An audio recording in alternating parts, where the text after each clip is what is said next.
अब देखो सर, अगला सवाल ये उठा कि सर अच्छा ये तो सब ठीक है, लेकिन तुम कह रहे हो कि इलेक्ट्रॉनिक कैश लेजर से जमा कराओ।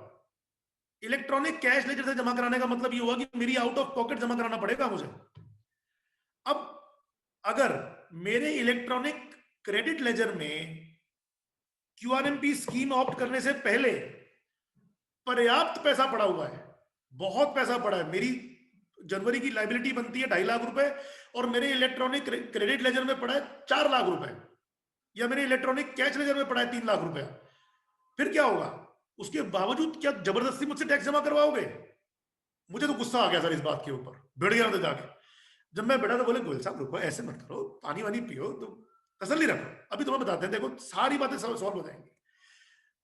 मैंने लिख के दिया sir, what if I have outstanding balance in my electronic cash ledger or electronic credit ledger. Do I still have to pay tax? They said, no sir. अगर आप पहले महीने का टैक्स पे करने के लिए चल पड़े और पेमेंट करते समय आपको पता लगता है कि जितना टैक्स जनवरी महीने का बनता है उससे ज्यादा अमाउंट आपके इलेक्ट्रॉनिक क्रेडिट लेजर या electronic cash laser, mark my words, electronic credit laser या इलेक्ट्रॉनिक कैश लेजर में अगर उतना आउटस्टैंडिंग बैलेंस पड़ा है तो आपको कोई पैसा जमा कराने की जरूरत नहीं है। ये बात हो रही है जनवरी महीने की।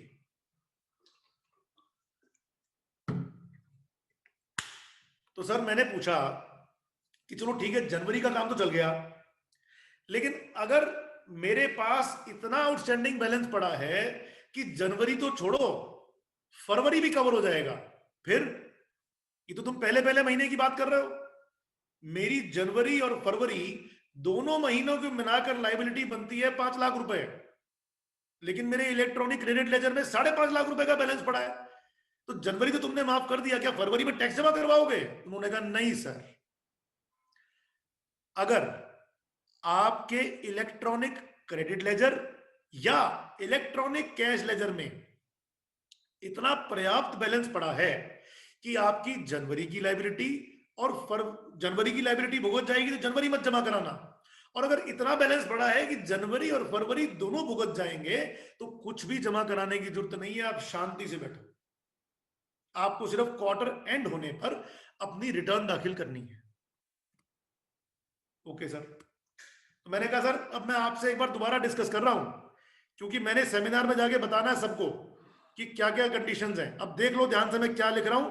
तो उन्होंने देखा और ओके किया, और वही मैं आपसे डिस्कस करने जा रहा हूं। सर ध्यान से देखो, ये कहा for the first month of the quarter where the balance in the electronic cash ledger और electronic credit ledger is adequate for the tax liability for the first month, तो जनवरी का टैक्स आपको जमा कराने की जरूरत नहीं है। फॉर द सेकेंड मंथ, अब फरवरी पे आ गए सर, फरवरी में क्या कहा? Where the balance in the electronic cash ledger और electronic credit ledger is adequate, ध्यान से सुनिएगा, for the cumulative tax liability, for the cumulative tax liability for the first and